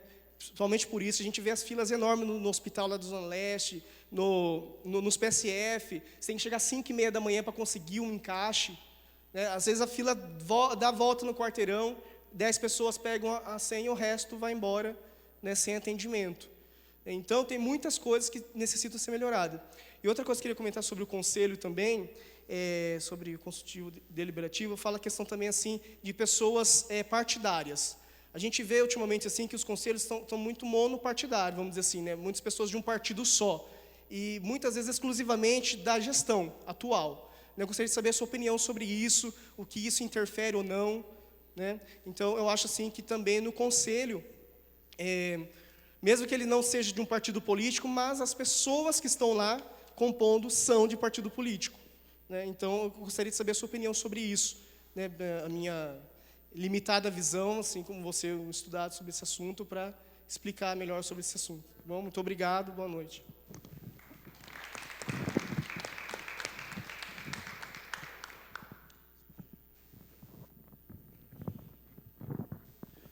Bem, eu sou petista e faço parte do Conselho Municipal da Cultura. E, por coincidência, Igor, a maioria dos membros do Conselho da Cultura, a maioria somos petistas. Mas nós não combinamos entre nós petistas de irmos para o Conselho, foi pura coincidência. Portanto, hoje, no Conselho Municipal da Cultura, a maioria somos petistas, mas não combinamos nada, foi pura coincidência. Com relação ao SUS, eu queria entender o seguinte: o Estado, ele não tem que estar a serviço das pessoas que mais precisam, das pessoas que mais necessitam? No Estado, no sentido amplo ou Estado de São Paulo? Não, o Estado no sentido amplo. Tá. O Estado, no sentido amplo, ele tem que estar a serviço daqueles que mais precisam. Então, eu entendo assim. Então, o SUS, ele vem contemplar isso. Ele está ajudando realmente a maioria da população que não tem convênio. Então, eu apoio totalmente o SUS. Eu sou um usuário do SUS, e eu acho que o SUS tem que melhorar mais, tem que avançar cada vez mais, e nós, a sociedade, temos que apoiar o SUS. Mas a reflexão que eu faço é o seguinte: por que as pessoas que têm bastante renda, bastante dinheiro, né, as pessoas que são ricas, poder aquisitivo alto, eles vão fazer uma cirurgia de alta complexidade, caríssima, Eles podem pagar. Por que vai usar o SUS? Mas ele tem condição de pagar. Porque se eles pagassem, ia desafogar um pouco o SUS e ajudar aqueles que precisam mais. Então, eu acho que o governo federal deveria criar mecanismos para controlar o atendimento, dar preferência para aqueles que mais precisam. Porque quem tem renda, quem tem dinheiro, ou paga particular, ou vai para o convênio, não deve usar o SUS. Eu acho que o SUS não tem que ser para todos, tem que ser para aqueles que mais precisam. Ele é universal, defendo. Então, eu defendo que ele seja universal, mas aqueles que têm dinheiro devem pagar, não devem usar o SUS. Eu não entendo isso, eu queria entender.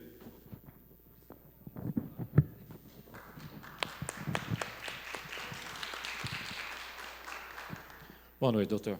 Sou Adão, trabalho na área pública. Só queria deixar também em reflexão e mais uma posição. Quando se fala de falta de dinheiro público, a gente vê que da participação do PIB nacional, apenas 3,8% é colocado na área da saúde. Saúde pública, especificamente. O que nós vemos, e outro dado interessante, nos Estados Unidos, a evasão do dinheiro no sistema de saúde chega a mais de 5 bilhões e meio com a evasão. Nos Estados Unidos, onde tem um controle eficiente, tanto nas ações de saúde pública como as privadas. Eles conseguem detectar que há uma evasão muito grande. Então, a falta de informação, a falta de sistemas de controle, faz com que o dinheiro, lá onde é bem controlado, ele se esvai nessa cifra. No Brasil, nós não temos um controle ainda efetivo, não sabemos ainda o valor, mas nós sabemos, do outro lado, que é exatamente isso, nosso orçamento é muito baixo, e aí é difícil fazer saúde. Então, com o pouco que temos que fazer ele com bastante eficiência, porque nós não temos recurso. O fato é exatamente isso, não existe dinheiro para fazer tanta política de saúde com qualidade como queremos.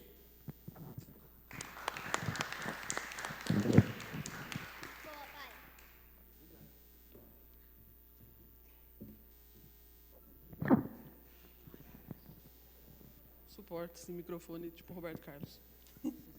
Bom, pessoal, para quem não me conhece, eu sou a Roberta, sou fisioterapeuta, trabalho na Secretaria de Saúde, e atualmente eu sou a presidenta do Conselho Municipal de Saúde, e lá representando o segmento dos gestores, né? Então, vou falar desse lugar que me cabe, assim. O Conselho de Saúde a gente fez, ele vinha, Pedro, há muitos anos aqui, funcionando meio capenga, né? Não era paritário, os conselheiros vinham se arrastando de gestões antigas e tudo mais. E o ano passado a gente conseguiu mobilizar um grande número de pessoas, a gente reformulou a lei, o prefeito mandou a lei, aí depois a gente melhorou a lei que tinha sido mandada, o prefeito reencaminhou a lei para a gente tentar não, a gente deixou ele paritário e mais participativo. Né, a gente incluiu os movimentos sociais, que até então não estavam representados no Conselho. E aí, em junho do ano passado, a gente fez a eleição dos conselheiros e também, pela primeira vez, a gente elegeu o presidente, a presidenta, no caso que sou eu, vice e secretário do Conselho. Então, representando os usuários, gestores e trabalhadores. E um grande desafio nosso agora no Conselho, que a gente vem de uma gestão onde a maioria, e tem bastante conselheiro aqui, é conselheiro de primeira viagem, então o desafio de conhecer o sistema, né, que vários conselheiros falam para a gente, eu não tinha ideia do tamanho que era isso, e a gente realmente não tem ideia, né, falar de fora, sem conhecer a realidade, quando você está ali dentro, a gente passa a perceber o tamanho do sistema, nas apresentações das audiências públicas e tudo mais. E o grande desafio nosso também, e eu ali enquanto presidenta, eu sempre falo da corresponsabilização que todos nós ali temos, enquanto os defensores do SUS. Né? Porque gente, para meter o pau, para xingar o sistema, a gente tem de monte. Né? E aí, nisso, a gente entra com brigas políticas e tudo mais, que tenta, a todo momento, enquadrar o sistema nisso ou naquilo. Um exemplo muito típico disso é a regionalização do SAMU, que a gente fez recentemente, o nosso SAMU se tornou regional, e assim o jornal, quase que semanalmente, batendo críticas assim descabidas, que a hora que você ouve a gravação, tipo, a crítica da semana passada, Ah, o atendente pediu o RG. Mentira, não pede o RG, não dá nem tempo de pedir o RG. Isso é mentira, está lá gravado que é mentira. E o jornal publicou, e aí, depois que ele publicou, já está publicado, a gente abordou esse tema no conselho e coisas desse tipo. Então, assim, o nosso grande desafio lá, primeiro, é se entender como responsável do sistema e fazer a defesa do sistema. Eu acho que esse é um papel fundamental de todos os conselheiros. E depois é tentar democratizar ainda mais, com conselhos locais e tudo mais. A gente ainda não começou essa discussão no conselho, a gente fez um ano de gestão agora, a gente tem uma gestão de 2 anos, mas até conversando com a Lidiane, que também é secretária do conselho, teve experiência de montar conselhos locais quando ela morava no Mato Grosso. Eu acho que essa, eu falo aqui para os conselheiros e conselheiras agora, deve ser uma prioridade nossa. Né? Como é que a gente viabiliza a construção dos conselhos locais? Porque aí esse problema que acontece muitas vezes localizado, que nem pegando o exemplo do Igor, que falou da questão dos médicos da Zona Leste. Eu não sei se é o postinho que ele tentou marcar consulta, mas a gente ficou aqui muito tempo sem médico, porque os médicos não querem trabalhar no SUS, o salário de mais de R$10 mil para ficar 8 horas dentro do PSF não compensa. Tanto que a gente, que é um município que não se enquadraria no Mais Médicos, a gente solicitou e a gente recebeu 5 médicos cubanos, que agora estão às 8 horas no PSF. Então, eu tenho certeza que essa situação já melhorou. Eu não sei se esse PSF que ele foi procurar é um desses PSFs com um grande tempo sem médico. Quando eu falo que a gente precisa estar dentro, e eu convido até o Igor, toda a última segunda-feira do mês, Igor, a gente faz as reuniões do Conselho de Saúde, lá na Secretaria de Saúde, que é aberta, né, só não pode votar, mas pode participar e opinar para conhecer um pouquinho mais do sistema, assim. Porque, às vezes, a gente aqui não está fazendo uma defesa falando que o nosso sistema é perfeito, não é isso. A gente sabe que um ultrassom pode, sim, demorar 3 meses, mas uma quimioterapia não demora 1 semana, lá na Secretaria de Saúde. Então, quando a gente fala da universalidade do sistema, e aí debatendo com o Walter, é isso, ele tem que ser para todo mundo, independente se você tem dinheiro ou não, Walter. Você precisa ter bom senso. Se você tem dinheiro para pagar um remédio de R$50, por que você vai entrar na justiça fazer com que o município te dê esse remédio? Se eu já tenho uma lista de padronização que atende a sua patologia, porém não é aquele remédio. Porque aquele remédio o seu médico indicou porque ele ganhou do laboratório farmacêutico. A gente sabe que é assim que funciona. Só que ele procura o advogado, ele entra na justiça e ele ganha o direito a ter esse remédio. Então, não é o SUS que tem que deixar de ser universal, nós não temos que criar lei para falar se vai ser atendido ou não. É o ser humano que tem que ter bom senso. Né? Isso, para mim, é problema de caráter.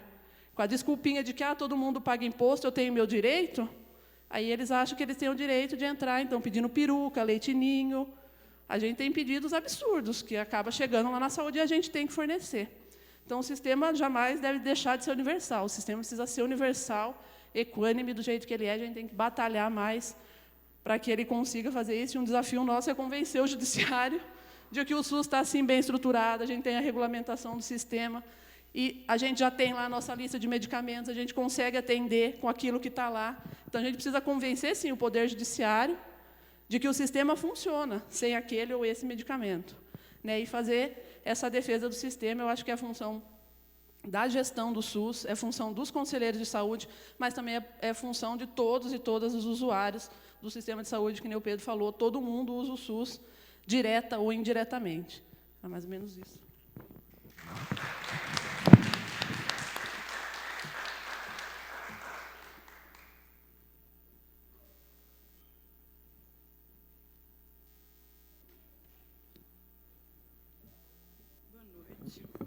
Boa noite, meu nome é Neuza Maria, e como aqui não tem ninguém que veio para assistir a Copa do Mundo de outro país, eles já sabem quem que está falando, com certeza, eu falo demais.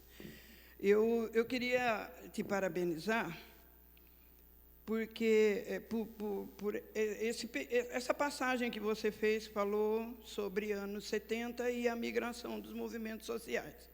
Eu até ia ficar quieta, mas eu ouvi no rádio ontem um ex-secretário de saúde daqui de Araras dizer, com relação a conselhos, seja municipais, estaduais ou nacionais, que não é preciso tanto movimento popular disso, movimento popular daquilo, inclusive não precisa MST, porque a agronomia familiar, a agricultura familiar vai muito bem, obrigado.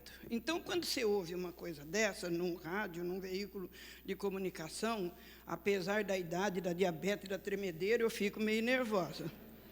Então, eu queria te dizer o seguinte,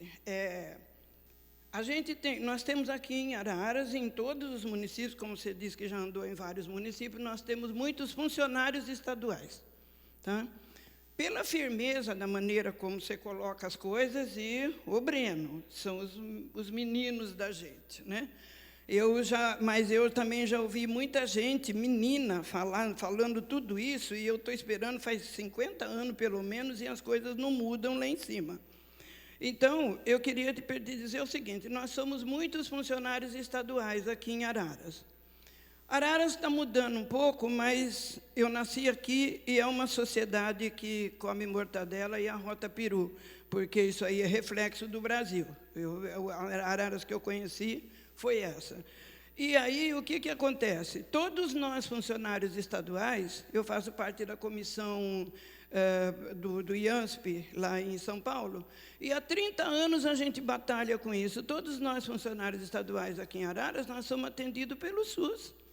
Eu tive uma crise de diabetes que, se eu tivesse que chegar no Hospital do Servidor, no Ibirapuera, eu chegaria morta. Agora, só que o que eu queria colocar é o seguinte, como é que nós vamos fazer para o estado de Araras, o estado de São Paulo inteiro mudar para Araras? Se o problema é lá no estado, e se nós sabemos que o governo do estado não faz não dá o devido encaminhamento para que a gente tenha o atendimento decente do IANSP, lá no próprio estado, ou que seja aqui. A Santa Casa não faz convênio, já cansei de ouvir vereador aqui, o doutor nosso, meu prefeito, doutor Nussi, todo médico que entra aqui, eu venho falar de IANSP, mas os médicos não atendem, eu até dou graças a Deus que agora precisa trazer cubano para atender o povo, porque os médicos não atendem, porque o Estado paga pouco. Aí eu queria te perguntar o seguinte, você falou das conferências nacionais, dos conselhos nacionais, dos movimentos populares. Nós estamos desde a primeira conferência nacional, nós temos aqui a mãe Oiace, que faz parte de comunidade de terreiro, e é uma luta grande lá, porque a gente tem um programa nacional de saúde da população negra aprovado. A gente já teve vários processos que passaram aqui, projetos que passaram, e a gente veio nas épocas, exame do pezinho, exame da orelhinha, exame do olhinho, do narizinho, ninguém inclui anemia falciforme. E a gente sabe que ela mata, que eu tenho uma irmã morrendo. Tá? E sem atendimento, e lá em São Paulo, se você estivesse aqui, eu tenho certeza que ela teria já sido atendida, mas não pode nem ser transferida, porque não chega viva aqui. Então, o que eu queria perguntar para você, eu me amparo muito também no Breno também, o doutor, a gente está tendo um governo que, pelo menos, fala com o movimento popular. Agora, eu queria perguntar para você, eu quero que você me responda direto, porque aonde a gente saber que tem um menino, ou um mais velho, mas principalmente essa questão de renovação, né, que está preocupado com isso, o que é sistematização para você? É isso que eu quero saber. Porque lá em cima, agora, lá na Presidência da República, a gente só vê falar em sistematização. A própria CEPIR, né, mãe Oiace, agora diz que a gente tem que esperar a sistematização para a gente poder mexer com o plano de saúde da comunidade negra. O que você entende por sistematização? O que está acontecendo lá em cima? O que vai sistematizar para depois a gente, os negros, as mulheres, os gays, quem não é normal, ser atendido? Eu não sou mais, agora eu sou mulher, negra e velha. Ai, meu Deus. Posso colocar aqui? Bem, pessoal, então vou começar aqui tentando responder ao que a dona Neuza Maria falou, né? Eu acho que, honestamente, eu não sei o que o governo quer dizer quando ele fala de sistematização. Não consigo entender o que eles estão querendo dizer, que tem que esperar alguma coisa para fazer avançar, né, uma série de políticas que já foram conquistadas com luta, com paciência, com sofrimento. E acho que uma das potências que existe, por exemplo, no espaço de conselho, é propiciar um encontro, e nos espaços participativos em geral, entre quem precisa de mudança nas políticas públicas e quem tem capacidade de mudar as políticas públicas. Então, eu não tenho dúvida que, eu não sei, não acompanho, por exemplo, a questão aqui, mas que essa discussão sobre anemia falciforme é uma discussão que dá para ser tratada de forma particular, ela é consenso, né, de que é um problema altamente prevalente, né, muito importante para as populações, né, de origem africana. Todas elas têm, Norte da África, Sul da África, todo mundo tem alta prevalência de anemia falciforme, então isso aí é um negócio que tem que estar incluído dentro do funcionamento do sistema público de saúde. Isso já é, né, quando a gente construiu a nova Política Nacional de Saúde Integral, Atenção Integral à Saúde da População Negra, eu estava lá no Conselho Nacional de Saúde, foi a Jurema Werneck, que era uma liderança importante, que construiu, junto com o Arnaldo Marcolino, que é um companheiro aqui de São Paulo, um cara muito bacana, e que foram dialogando com o governo, e assim, acho que isso é uma diretriz, acho que se isso não está posto aqui, aproveitem essa oportunidade aqui para chamar na chincha e conversar. Acho que é um pouco do que a gente entende como essa função. Agora, espero que essa sistematização que o pessoal lá do governo federal esteja falando não seja porque não está dando conta de dar atenção, enfim, porque está protelando, né? Eu não sei de verdade o que seria. Não tenho dúvida da importância dos movimentos populares para fazer avançar todas as políticas, na verdade, né? O conselho só funciona quando tem movimento social disposto a ocupar conselho, entendeu? Acho que não tenho dúvida. E aí, até já dialogando com o que o Igor colocou, né, eu falei de movimento social e tem a questão de partido. Colocou aqui, partidarização, não sei o quê. Eu acho que cada coletivo partidário tem um jeito de construir suas lutas. Uns estão mais ligados a movimentos populares, a articulações populares, articulações de base, outros estão mais ligados a outros tipos de entidades, de organizações, outros são partidos que têm só um cacique aqui, outra colar, que manda e usa o dinheiro para ganhar e fazer as políticas deles. Então, eu enxergo com muita naturalidade que tenha uma forte participação de pessoas filiadas a determinados partidos no espaço dos conselhos, na medida em que certos partidos têm forte base articulada junto às comunidades, junto aos movimentos, né? Eu acho isso muito natural. Acho que o desafio é garantir que o espaço em que acontece a discussão seja o espaço do conselho, né? Para que não tenha uma discussão que inviabilize o funcionamento do conselho ou submeta 100% do conselho ao funcionamento específico, à decisão específica do partido. Mas acho que pelo que o próprio Walter colocou, e é bem o que eu vivenciei na minha realidade, o que acontece muito mais é uma convergência, uma coincidência, né, de atores que vêm de diversos movimentos, grupos, entidades, e que querem participar. Isso é uma marca de um campo político no país, né? Tem um campo político que é pluripartidário, né, de pessoas que querem construir modalidades de governo mais democráticas, mais participativas, né, e que são de vários partidos e acabam ocupando esses espaços. É meio que natural que sejam essas as pessoas que você vai encontrar, né, porque quem está às vezes num outro campo político, não quer saber de conselho, quer saber de decidir dentro de casa, entre 2 ou 3 pessoas, e quer mais é que as pessoas obedeçam. Então, eu acho bastante exemplar das diferenças do horizonte político e partidário, também quem ocupa os conselhos, como é que se ocupa, como é que um governo municipal X ou Y relaciona-se com os conselhos, tudo isso faz parte, eu acho, dessa diferença. Então, não vejo, a priori, um problema específico nessa questão, né? Acho que, assim, do ponto de vista da fala, acho que tem essa questão que o Igor colocou também, né, do PSF, da fila, da demanda. Acho que isso é um pouquinho do que a gente falou aqui. Acho que tem um desafio, que é um desafio que realmente está posto para todas as cidades do Brasil, que é fazer com que o funcionamento dos serviços ele se dê de forma mais eficaz, né? A gente tem uma experiência muito assim. Às vezes você amplia a rede, aí a rede cresce, mas aí você tem novos problemas, porque a rede cresce, mas a cultura dos profissionais, a maneira como o serviço funciona, não necessariamente se moderniza e se modifica de modo a garantir certos princípios e certos valores no funcionamento daquelas unidades. Por isso que a gente fala de conselho local, porque a gente acha que essa questão da participação e da possibilidade de democratizar os poderes e as decisões também tem que se dar no âmbito local, porque tem unidade que o médico chega e fala assim, eu topo atender 5 pacientes por turno, 5 de manhã, 5 à tarde. E o médico tem o poder lá da caneta, e é difícil, às vezes o secretário de saúde não dá conta de negociar com o médico, porque o médico fala, vou embora, o médico não peita, enfim, é complexa essa situação. Aí, às vezes, um conselho consegue dobrar, consegue dialogar, consegue mediar, né? Porque também não dá, igual eu falei, um contexto democrático não tem a possibilidade da gente simplesmente excluir um dos lados interessados da questão. É o que eu falei do conselho aqui. Se você pega e coloca lá de lado um segmento inteiro, você vai ficar sem aquele segmento. Num serviço de saúde é a mesma coisa. Se você faz isso, começa a hostilizar o médico, bater no enfermeiro, fazer não sei o quê, casca fora, e aí a gente fica sem, né?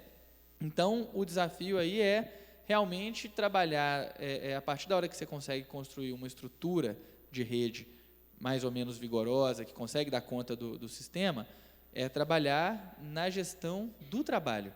A gestão do trabalho é um imenso desafio para o SUS, né? A gestão da micropolítica, dos processos internos das unidades, dos hospitais. Os hospitais são super difíceis de fazer, de mudar a estrutura de trabalho dos hospitais para que os hospitais efetivamente tenham o bem-estar do usuário como maior prioridade. Muitas vezes, o que você tem é um acordo ali que tem como principal determinante os interesses dos trabalhadores, né? E aí é por isso que é separado, inclusive, o segmento dos trabalhadores e o segmento dos usuários, porque pode até convergir 90% das vezes, mas 10% das vezes os interesses são conflitantes e divergentes e você tem que achar uma solução.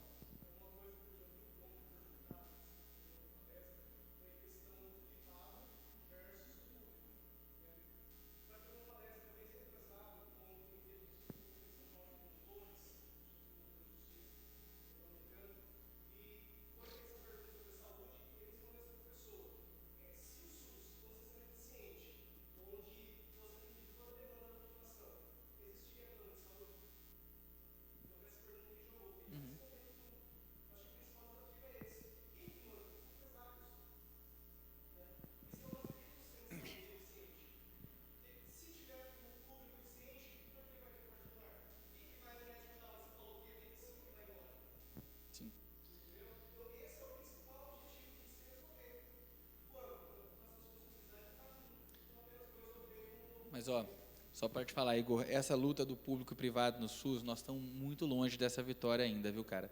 A gente tem muita coisa para resolver no meio do caminho aqui, porque, assim, por mais que a gente deseje isso, e eu falo tranquilamente que esse é o meu desejo, a gente não tem uma correlação de forças minimamente estabelecida para vencer essa batalha.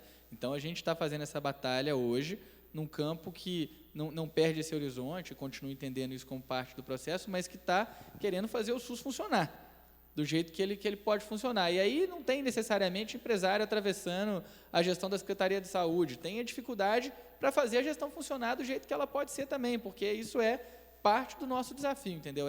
Igual eu falei, formação de profissionais, qualificação, educação permanente dos profissionais que estão na rede, né? Isso tudo faz parte do processo. Teve um estudo, foi feito em 2009, pelo Observatório de Políticas para Recursos Humanos de Saúde da OPAS, da Organização Pan-Americana de Saúde, que investigou o que eram os principais elementos que determinavam a fixação dos profissionais médicos nas unidades e nos serviços. E foi muito interessante, porque todo mundo acha que vai ser salário, né? Não era. O primeiro determinante de onde que os médicos ficam é onde o médico fez residência. Onde tem residência médica, você fixa mais médico. Segundo, era a presença de educação permanente, educação continuada. Então, o profissional médico que está recebendo continuamente valorização profissional através de conhecimento, de maior capacidade resolutiva, tudo mais, tende a ficar mais. O terceiro era condições de trabalho e salário. Então, quer dizer, tem uma série de desafios que a gente tem no meio do caminho aí, que não necessariamente dizem respeito a aumentar recursos, mas dizem respeito a mexer com isso, que é uma coisa muito desafiadora mesmo, muito legal. Só, acho que, com o Walter, né, ele falou aqui dessa coisa do SUS, por que paga e não tem, acho que tem essa questão. Muitas vezes, de fato, quem podia pagar, opta por não pagar, mas eu acho que está no direito, viu? Eu acho que o SUS não é um sistema feito só para quem é pobre, não. O SUS é feito para ser para todo mundo e, em tese, essa pessoa está no direito dela. O que ela não pode é passar na frente da fila por causa disso, o que ela não pode é ela ter o plano e o plano não ressarcir o SUS, esse tipo de coisa. Até porque tem muitos serviços que só o SUS faz. Entendeu? Igual eu falei, transplante, 90 e tantos % dos transplantes do Brasil são no SUS. Então, se você tiver que entrar na fila do transplante, cara, é para o SUS que você vai. Entendeu? Pode ser o Antônio Hermílio da vida que vai acabar parando no SUS. Não sei se o Antônio Hermílio especificamente, mas, assim, não sei se tão rico assim, mas todo mundo praticamente acaba usando o SUS. Tá? Eu não sei se nós temos tempo aqui, né? Acho que a gente está mais ou menos na... Pois não. Muito obrigado. Que bom. Tá bom, acho que a gente está mais ou menos encerrando aqui.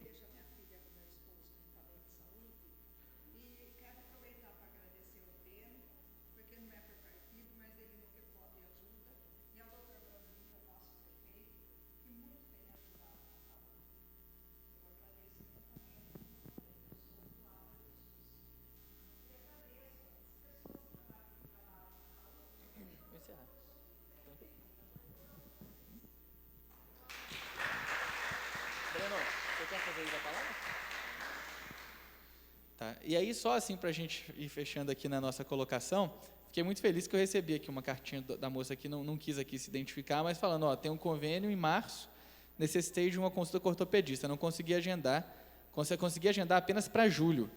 Tenho convênio ProSaúde e Unimed. Consegui, então, passar no mesmo mês com ortopedista e pelo SUS. Reforço que o SUS atendeu minha necessidade melhor que o convênio. Isso aí é uma coisa que tem que, né, ser aplaudida, isso é muito legal. Bem, pessoal, acho que em princípio era isso, né? Acho que não sei se o Breno, se o prefeito querem fazer uma...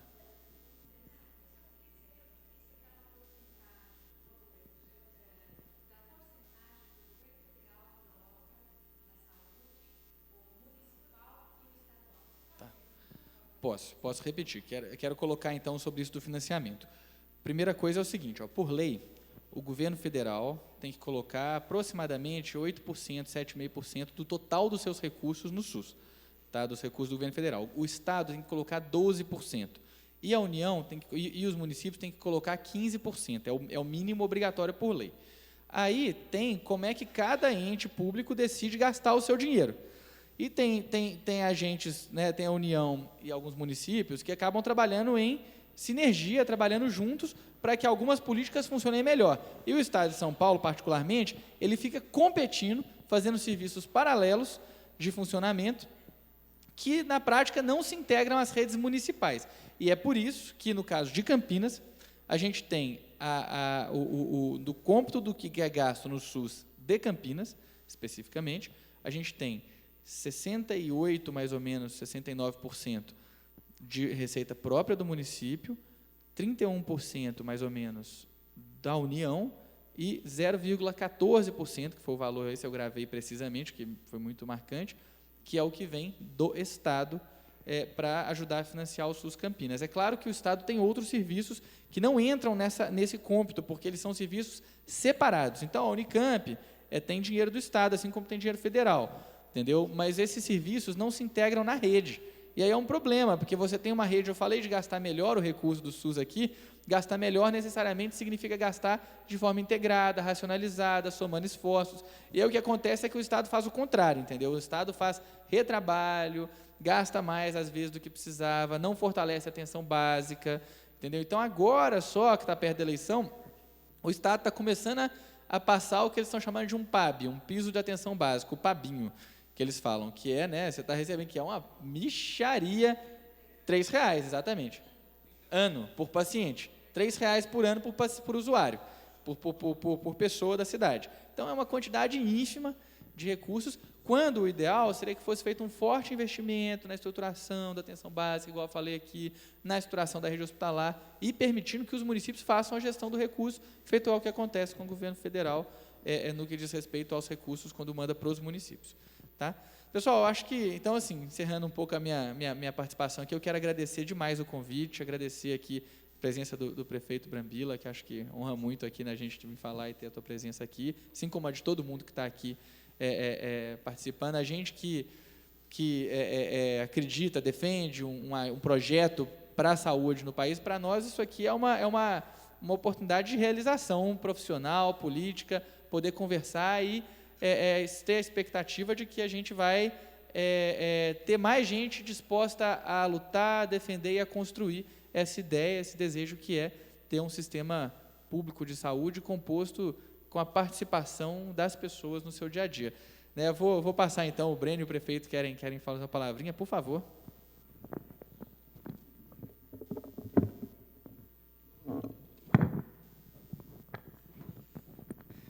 Boa noite, Pedro. Boa noite a todos. Prazer muito grande recebê-lo aqui. Parabenizar o Breno, presidente desta casa, pela Escola Legislativa. Eu cheguei atrasado, mas quero saudar a todos e parabenizar as falas aqui. Não vou fazer defesa não do meu governo, nem de falar dos problemas, mas eu queria fazer uma defesa do SUS, que eu sou pré-SUS, sou formado lá na Santa Casa, depois com residência na USP, e tenho muito orgulho e também de participar da criação do SUS, porque quem lembra do IAPI, do IAPTEC, que não existia o SUS, era uma tragédia. Hoje o SUS, Sistema Único de Saúde, ele é o maior sistema do mundo, com mais de 100 milhões de habitantes. Então, nós temos hoje 150 milhões, 160 milhões que dependem do SUS. E todas as atividades complexas, como quimioterapia, radioterapia, transplante, medicamentos de alta complexidade, é no SUS.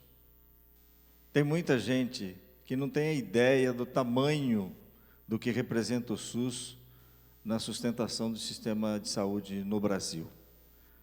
E ele está em construção. E mais do que criticar, nós precisamos de pessoas que participem. A crítica é importante, né? Como um debate desse, a crítica ela fortalece, mas nós temos muito fazendo política para destruir o SUS. É um sistema importantíssimo, porque meu filho morou nos Estados Unidos, e eu estava quase que falando, ó, manda a mulher com que ele morava, que tinha um problema, para operar aqui no Brasil, porque lá também não conseguia se operar. Então, tem muita lenda. O SUS funciona, o SUS tem defeitos, e a gente só vai melhorar o Sistema Único de Saúde com a participação de todos. Eu acho que os conselhos locais, Roberto e Ivana, eu venho cobrando, eu acho que eles são importantes. Eu não sei se a gente ainda está nessa fase do amadurecimento, mas eu acho que ele é importante. Nós temos hoje o Programa Saúde da Família, que eu, quando secretário de Saúde, há 14 anos atrás, eu acreditei, nós montamos o sistema. Ele é muito bom, mas ele é um carro que é uma BMW, mas nós não temos um motorista. Falta um médico preparado, com comprometimento, entusiasmado, para não fazer só 10 consultas, porque ele ganha para fazer 30 consultas. Agora, a minha secretária, ela vem brigando comigo para passar o dedo eletrônico. E a gente tem dia que fui conversar, nós tivemos uma conversa ontem, terminando a conversa, eu saí preocupado, fui falar com alguns médicos. Nós vamos perder os médicos, vamos ficar sem nada. E você sabe que este movimento, que tanto foi criticado dos mais médicos, eu não sei se você falou isso aqui, não cheguei a citar, porque o Brasil tem 1,7 de médicos por cada 1.000 habitantes, e na Inglaterra tem 3,4, nos Estados Unidos tem 3,5, no Chile tem o dobro, na Argentina tem o dobro. Né? Até porque o corporativismo médico, muito tempo aqui no Brasil, foi contra abrir mais escolas de medicina. E nós, graças a Deus, o Brasil está aumentando a sua sobrevida. Né? Nos últimos 30 anos, nós aumentamos em 14 anos a sobrevida do brasileiro. Né? E vai envelhecendo, vai tendo problemas, vai tendo reumatismo, vai tendo cardiopatias, vai tendo infarto, derrames, e o sistema vai ficando caro. Para finalizar, a direita aqui nesse país, para quebrar a coluna do presidente Lula, quando ainda era o presidente Lula, tirou a CPMF. E tirou 50 bilhões do sistema. E não há sistema que funciona sem dinheiro. E tirou a CPMF porque encarecia o preço de todos os produtos, mas nenhum diminuiu um centavo. Tem um estudo da GV falando nisso. Quem tinha dinheiro, os poderosos dos países, continuou mais forte, continuou mais rico, até porque a CPMF era uma forma de saber quem é que estava escondendo dinheiro, aquecendo dinheiro ou não, e tiraram 50 bilhões, que faz uma falta, Pedro, danada, porque o sistema tem que ser financiado por alguma coisa. Porque saúde não tem preço, mas tem custo. Então, eu só queria finalizar dizendo o seguinte: o SUS é um sistema que nós precisamos ajudar a construir, tem seus defeitos, mas não tem nenhum país do mundo que tenha um sistema público como tem no Brasil.